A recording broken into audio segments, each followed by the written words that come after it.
Assalamualaikum warahmatullahi wabarakatuh. Waalaikumsalam warahmatullahi wabarakatuh. Halo guys, para pemirsa semua, ketemu lagi bersama dengan saya Rahmat Rangkuti, bersama juga dengan Bapak Kiai kita, Kiai Abdul Aziz. Alhamdulillah, kita bertemu di dalam kesempatan dan waktu yang mudah-mudahan Allah rahmati dan Allah berkahi kita semua. Amin ya rabbal alamin. Alhamdulillah ala nikmatillah, kita masih dikasih kesehatan di tengah wabah Covid ini. Mudah-mudahan kita semua selalu dapat perlindungan dari Allah Subhanahu wa taala. Sebelum saya masuk ke session tanya jawab di session yang kedua ini, jangan lupa untuk subscribe channelnya Rubat Media Al Khair wal Barokah. Terus juga ada tombol loncengnya, dinyalakan juga biar dapat berita terupdate dari kita. Pertanyaan atau tanya jawab Q&A seputar keseharian dalam sudut pandang agama Islam. Terus yang kedua, jangan lupa like and comment serta bantu share biar ilmu yang didapat bukan cuma kalian yang nonton, tapi teman-teman yang lain juga bisa mendapatkan ilmu yang bermanfaat dari Kiai Abdul Aziz. Amin. Oke, kita langsung masuk ke session kedua. Alhamdulillah wa syukurillah. Ini kita udah dapat beberapa masuk ya dari tim Rubat Media WhatsApp, beberapa pertanyaan. Nah, kali ini pertanyaannya seputar tentang wanita. Jadi banyak beberapa orang awam yang kurang paham tentang wanita. Sebelumnya kita sapa dulu. Assalamualaikum Kiai. Waalaikumsalam warahmatullahi wabarakatuh. Mungkin waktu yang session pertama banyak yang bertanya tuh, kok kadang Kiai kadang guru. Jadi sebenarnya saya itu kalau lebih biar diaku murid sama Pak Kiai, makanya saya manggilnya guru. Nggak apa-apa Pak Kiai ya? Nggak apa-apa, nggak masalah itu. Yang penting kan nggak menyalahi nama saya. Oh iya benar Kiai. Jadi kalau kecuali saya dipanggil dengan yang tidak pantas gitu, atau dipanggil dengan nama binatang, baru saya nggak nengok kan gitu. Astagfirullahaladzim. Soal adab guru. Ya udah, mungkin saya akan lebih sering nih dengan Pak Kiai manggil dengan panggilan guru gitu, karena kita biar murid bertanya sama guru gitu loh. Gimana kabarnya Pak Kiai? Sehat Pak Kiai? Alhamdulillah. Hamdan yuwafi ni'amahu wa yukafi mazidah. Alhamdulillah ya ala kulli hal. Mudah-mudahan semuanya juga diberikan kesehatan oleh Allah Subhanahu wa taala. Amin. Kita langsung aja nih Pak Kiai. Kita mau tanya-tanya. Ini kebetulan dari podcast atau Q&A yang pertama kemarin, ternyata alhamdulillah responnya bagus sama teman-teman yang atau pemirsa yang menyaksikan ini. Alhamdulillah. Sehingga muncul ada pertanyaan kedua nih. Nah, sekarang datangnya pertanyaan ini banyak dari para wanita. Kira-kira usianya mereka sudah lulus sekolah ataupun di masa mereka kuliah, ataupun ada juga yang sudah bekerja tapi belum menikah. Dan juga ada permasalahan rumah tangga gitu. Kita langsung saja masuk ke session tanya jawab. Ini pertanyaan yang pertama itu datangnya dari Fitri di Pondok Lapa. Begini guru, dia pertanyaannya, bagaimana hukumnya haid yang tidak teratur? Sebulan tuh bisa 2 kali haid. Terus bagaimana secara hukum sholatnya gitu? Kira-kira mungkin guru bisa menjelaskan. Bismillahirrahmanirrahim. Alhamdulillah. Wassalatu wassalamu ala habibillah Sayyidina Muhammad ibn Abdullah wa ala alihi wa sahbihi wa man wala. La hawla wa la quwata illa billah. Terkait pertanyaan dari saudari Fitri tentang permasalahan haid, yang pertama, ada beberapa ulama yang tidak membahas tentang haid di dalam kitabnya. Termasuk diantaranya Al-Imam Zainuddin Al-Malibari dalam kitabnya Fathul Mu'in Syarhi Qurratil Ain. Beliau tidak membahas itu. Tatkala ditanya, beliau katakan, ar-rajul la yahid wal mar'atu la tas'al. Jadi cerita ini diungkap oleh Al-Allamah Al-Habib Ahmad bin Hasan Al-Attas di dalam kitab beliau Tadhkirun Nas. Kenapa Al-Imam Zainuddin Al-Malibari ini tidak mencantumkan bab haid di dalam kitabnya? Kemudian beliau menjawab, karena laki-laki tidak haid dan perempuan juga nggak bertanya. Artinya semestinya kejadian ini yang terjadi pada wanita, dan wanita itu harus lebih aktif untuk belajar ini, hukum-hukum yang berkaitan dengan dirinya. Maka kalau dia tidak bisa, dia harus belajar. Kalau dia sudah menjadi istri, maka suaminya lah yang harus mengajarkan dia. Kemudian apabila suaminya tidak tahu, maka istri itulah yang bertanya kepada suaminya, kemudian suaminya menyampaikan pertanyaannya itu kepada ulama supaya menjawab pertanyaan istrinya. Jadi ini sebenarnya menyangkut banyak wanita, dan wanita harus belajar bab ini karena memang itu berkaitan dengan dirinya. Nah, kemudian terkait permasalahan haid yang ditanyakan oleh saudari Fitri, yang pertama yang harus diketahui bahwa haid itu memiliki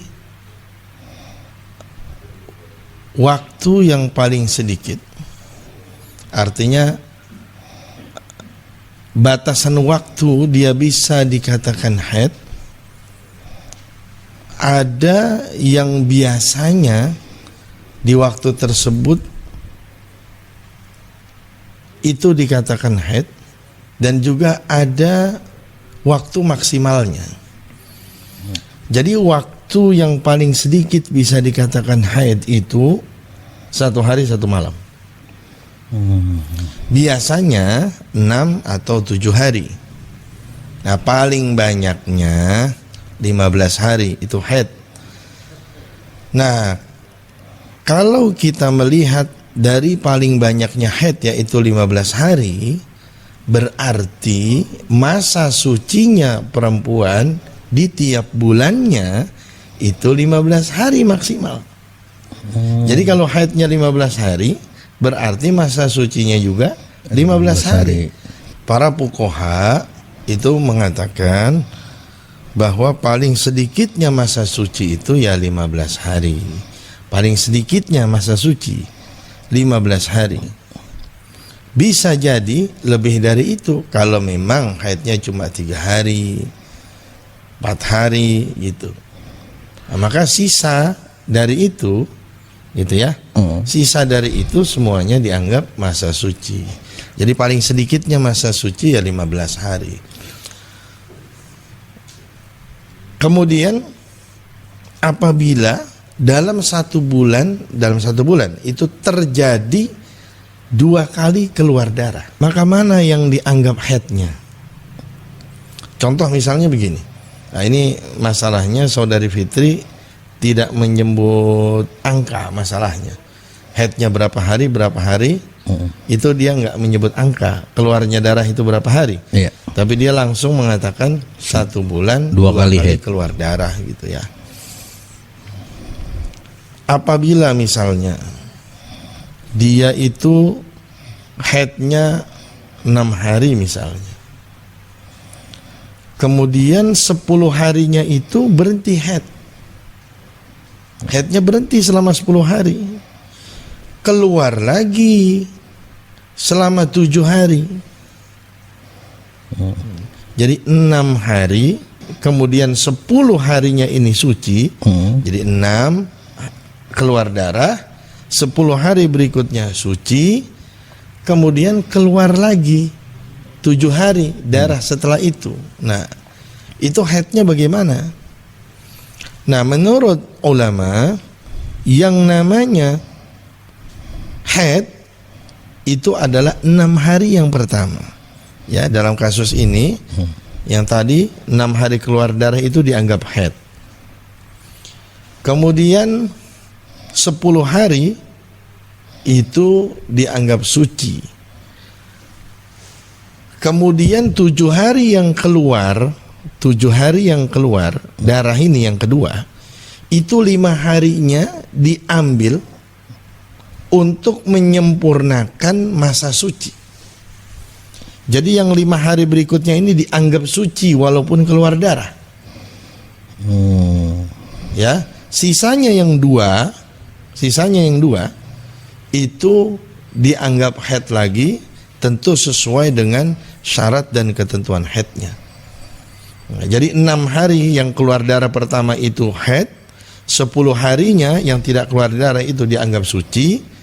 Kemudian 7 hari yang keluar darah, dari 7 hari itu 5 harinya dikatakan suci untuk menyempurnakan masa suci, karena masa sucinya tadi baru 10, disempurnakan menjadi 15. Nah, kemudian 2-nya ini lagi baru dianggap haid lagi, tapi dengan syarat dan ketentuan yang berlaku di dalam masalah haid. Oh, berarti dia kalau haid di awalan 6 hari, misalkan dia punya masa suci, berarti kita ngitungnya istilahnya kuota masa sucinya yang dilengkapi dulu ya Guru. Ya.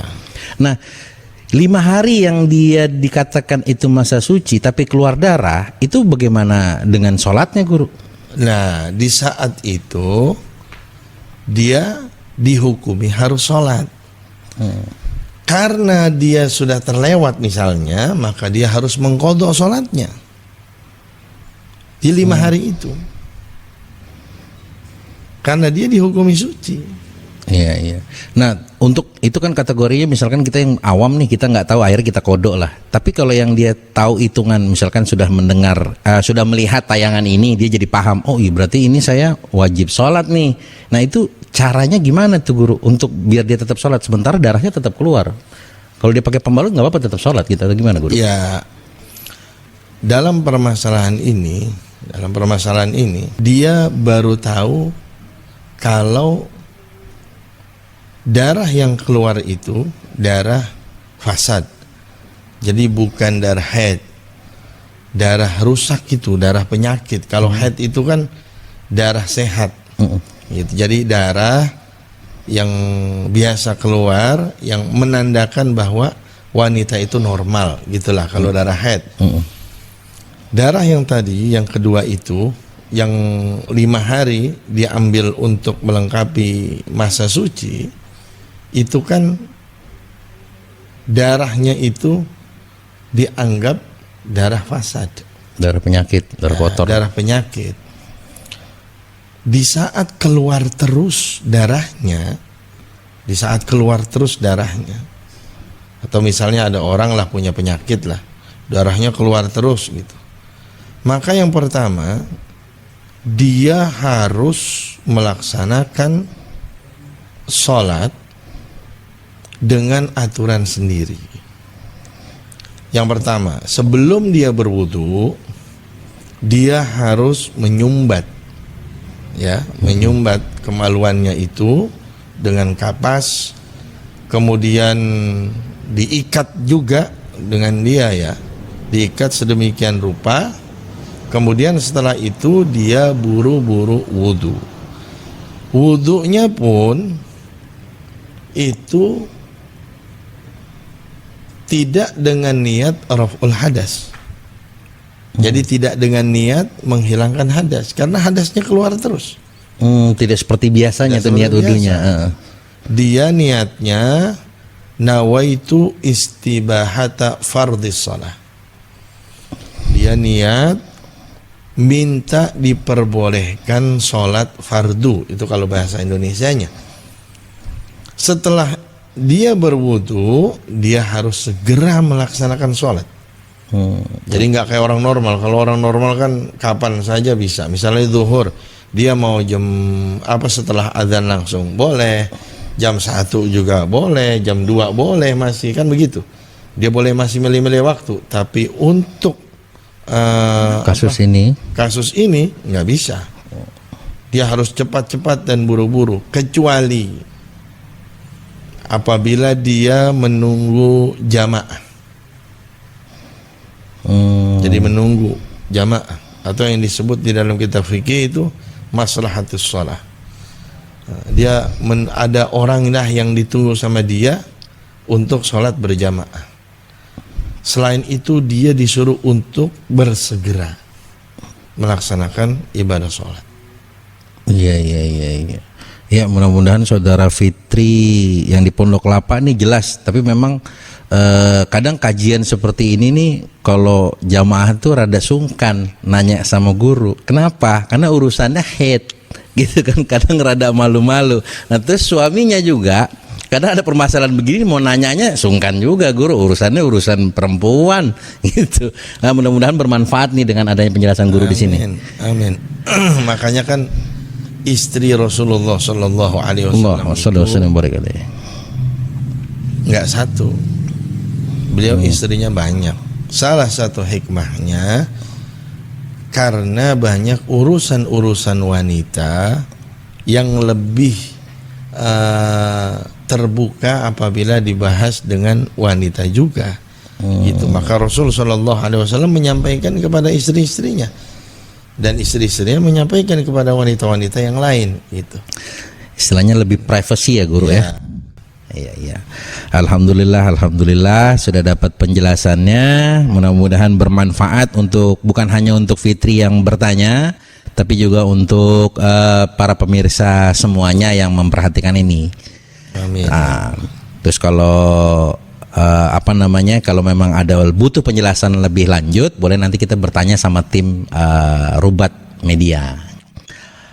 Ya guru, baik, kita lanjut ke pertanyaan berikutnya. Ini dari Vina di Pondok Kelapa juga nih.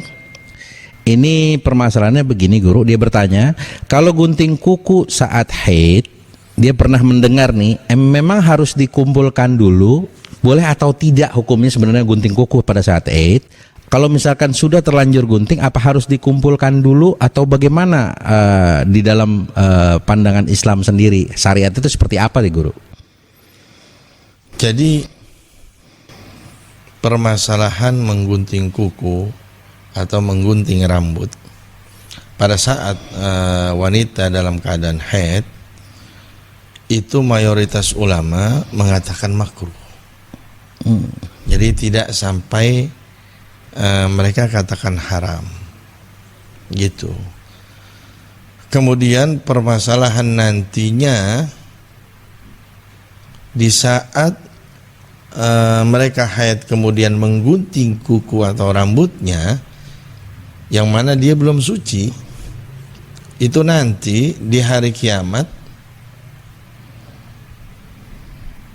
rambut dan kuku yang digunting tadi itu dia akan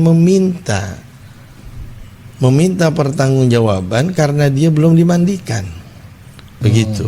Nah, riwayat itu kita temukan di dalam kitab Ihya Ulumuddin karangannya Al-Imam Abu Hamid Muhammad bin Muhammad Al-Ghazali radhiyallahu anhu arda.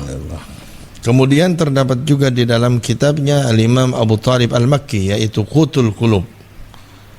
Itu pun di sana tertera. Jadi kalau nasun sharih dari Al-Quran maupun hadis itu tidak ada.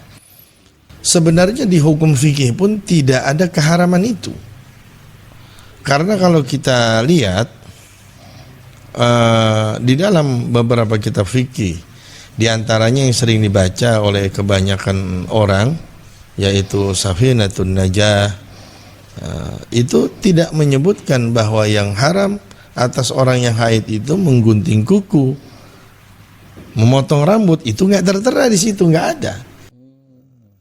Kemudian Al-Imam Ibn Ruslan di dalam Safwatul Zubatnya pun mengatakan, wabil mahidhi wan nifasi harrimi as-sitta mattama'tu'in bi ru'yati wal massi baina surratin wa rukbati ila ightisalin aw badilin yamtani' as-sawmu wat talaqu hatta yanqati'.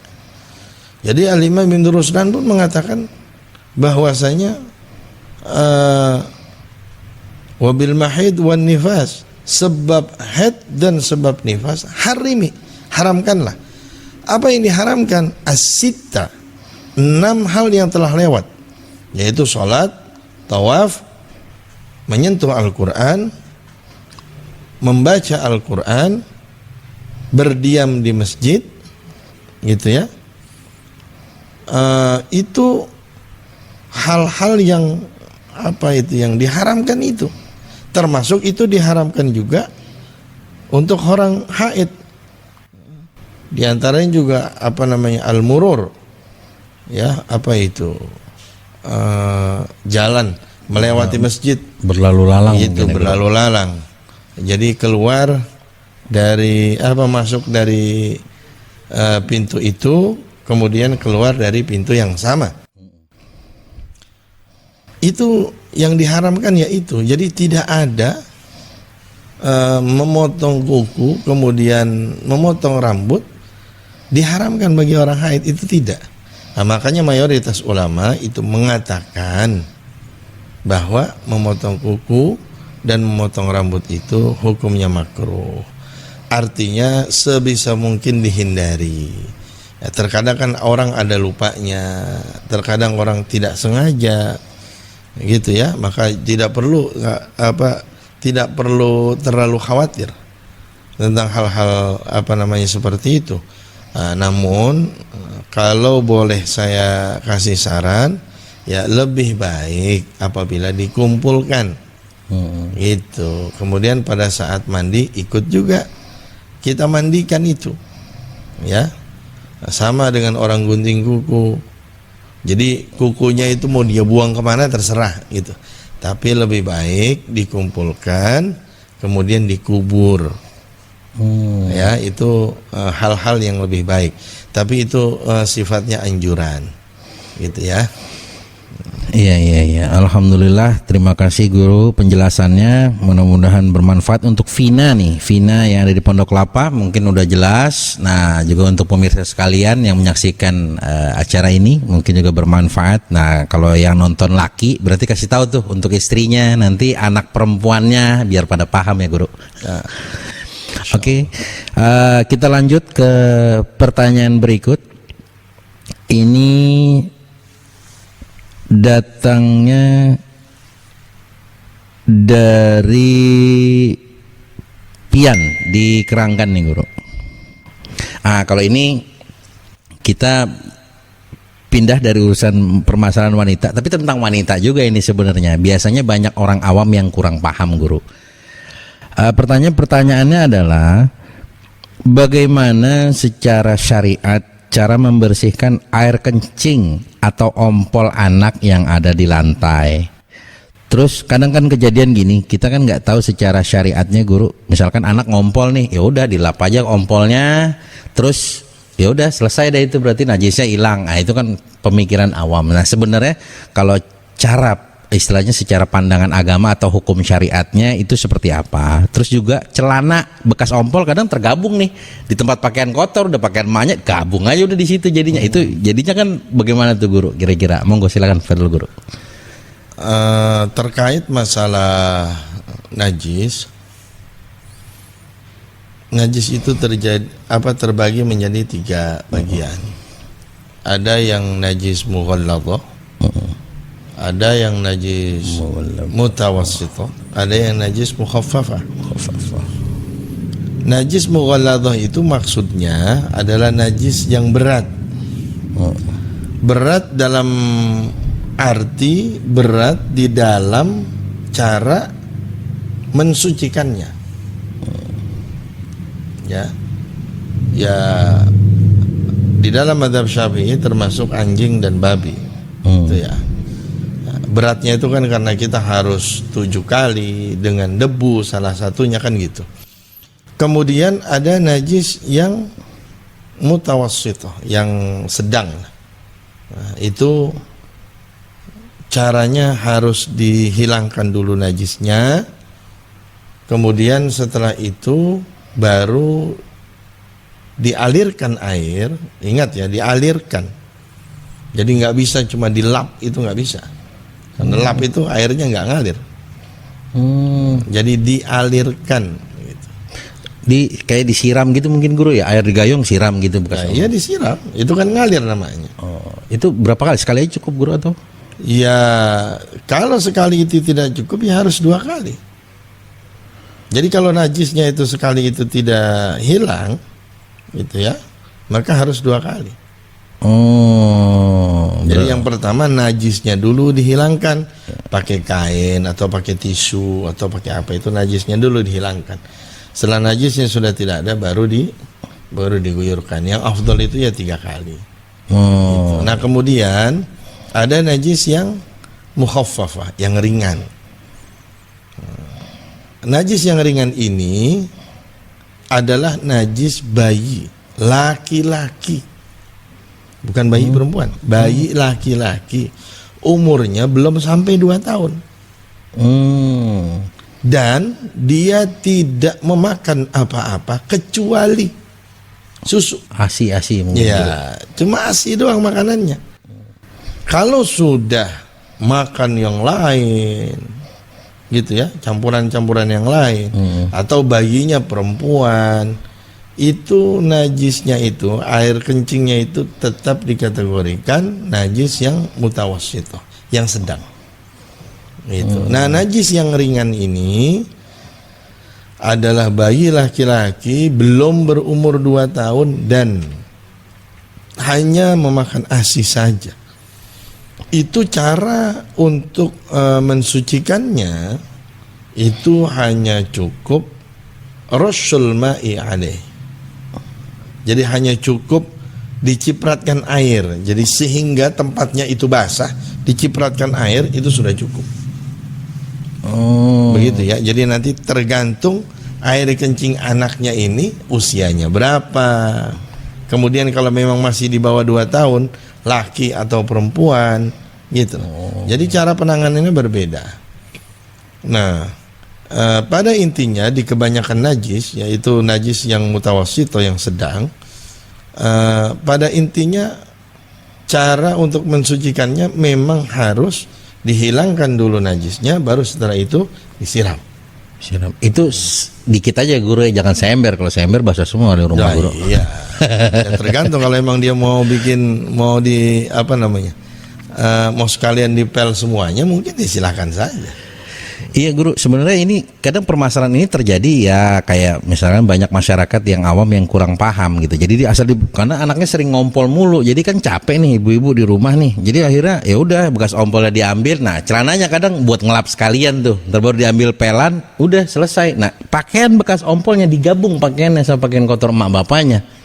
Berarti kan itu secara nggak langsung kena najis juga yang lain. Iya. Nah sekarang itu banyak kan ibu-ibu rumah tangga nyucinya nggak kayak orang dulu guru, air yang ngalir dikocorin pakai mesin cuci kan, berarti itu udah bergabung semua najis itu guru. Jadi begini, kalau misalnya kering ketemu kering, itu nggak masalah gitu ya. Jadi misalnya najis dari ompolnya ini misalnya sudah kering, ketemu sama yang kering itu nggak masalah. Kering ketemu kering tapi tatkala sudah masuk ke mesin cuci, itu kan biasanya mesin cuci itu kan ada suplai air dari atas. Iya. Gitu kan? Ada suplai air dari atas. Kemudian membasahi semua yang ada di situ. Gitu. Kemudian apakah semuanya kemudian menjadi najis? Kan gitu. Nah, untuk yang pertama iya, buka jalan jalan keluar airnya ini buka dulu, gitu loh. Setelah itu nanti kucuri air lagi. Jadi kalau sudah dikucurkan lagi, ya amannya 3 kali lah. Seperti jadi itu. Istilahnya semuanya jadi suci. Iya, kalau lebih bagus sih jangan dicampurin dulu kali guru ya, langsung dikocorin air dulu kali ya. Nah, itu yang lebih bagus. Kalau misalnya orang hanya kasih air sekali, kemudian setelah itu dia langsung diputar di mesin cuci itu, nah itu nyebar anuannya. Iya guru, alhamdulillah nih, terima kasih atas jawaban-jawaban guru. Semoga bermanfaat nih untuk para penanya dan juga umumnya untuk kita semua para pemirsa sekalian. Mudah-mudahan guru ini nggak merasa bosan kalau ada pertanyaan terus. Nanti mungkin kita akan muncul session berikutnya dengan pertanyaan-pertanyaan guru. Iya. Intinya poinnya di channel ini kita coba bertanya tentang keseharian, maksudnya problematika yang dihadapi oleh umat Islam dalam keseharian gitu guru kira-kira. Cuman mungkin memang jawabannya yang ringan, kalau mereka harus baca kitab sendiri kayaknya sulit, makanya tinggal main nanya guru. Ya makanya kan paling tidak yang harus kita ketahui itu sebelum kita balik, sebelum kita mukallaf, diberatkan oleh hukum-hukum agama, itu mestinya kita sudah tahu apa yang harus kita ketahui. Jadi sebelum melaksanakan sholat ya kita harus tahu ilmunya gitu. Sebelum kita puasa ya kita harus tahu ilmunya. Jadi itu sebenarnya hal-hal yang diwajibkan oleh Allah itu mestinya kita sudah mengetahuinya sebelum kita diwajibkan. Nah makanya para orang tua itu mestinya mengajarkan agama kepada anaknya mulai dari sekarang. Artinya sedini mungkin sebelum mereka nanti akil balik. Itu. Jadi nanti kalau sudah mereka akil balik, apalagi mereka sudah di atas umur 20 tahun, belum pernah belajar agama. Kemudian setelah umur 30 tahun dia baru mau ke agama, kasihan. Gitu. Kasihan nanti bagaimana kewajiban-kewajiban yang dulu dia tinggalkan. Gitu ya. Nah, nanti dia harus belajar lagi walaupun sudah banyak kewajiban-kewajiban yang dia tinggal kelewat gitu ya. Iya guru, terima kasih. Oke guys, para pemirsa sekalian yang menyaksikan channel ini, jangan lupa untuk tetap subscribe channelnya di Rubat Media Al Khair wal Barokah, terus juga like, comment, and share. Jangan lupa kalau ada pertanyaan boleh langsung tanya nih. Di bawah sini nih tulisannya, boleh ditanyain. Kalau mau bertanya langsung ke sini, dan juga jangan lupa follow Instagramnya. Terus jangan lupa promoin, kasih tahu teman-teman biar ilmu yang didapat sama Anda itu juga bermanfaat. Kenapa? Karena Anda juga memberikan ilmu ini sama teman, saudara, sahabat, dan ke masyarakat luas. Jadi bukan cuma Anda yang menyaksikan melihatnya, tapi juga teman yang kita kasih tahu juga bisa menyaksikan ini semua. Terima kasih khususnya untuk Pak Kiai Abdul Aziz. Terima kasih banyak. Alhamdulillah, semoga ilmunya bermanfaat untuk kita semua Kiai. Tetap sehat terus. Terus juga jangan bosan-bosan kalau kita tanya gitu. Intinya saya pribadi Rahmat Rangkuti, mohon maaf kalau ada kekurangan. Sampai ketemu lagi di session berikutnya. Sekian dulu dari saya, sampai ketemu lagi. Jangan lupa guys, tetap bersama kita di channel Rubat Media Al Khair wal Barokah. Saya Rahmat Rangkuti bersama Kiai Abdul Aziz mohon pamit. Wassalamualaikum warahmatullahi wabarakatuh. Waalaikumsalam warahmatullahi wabarakatuh.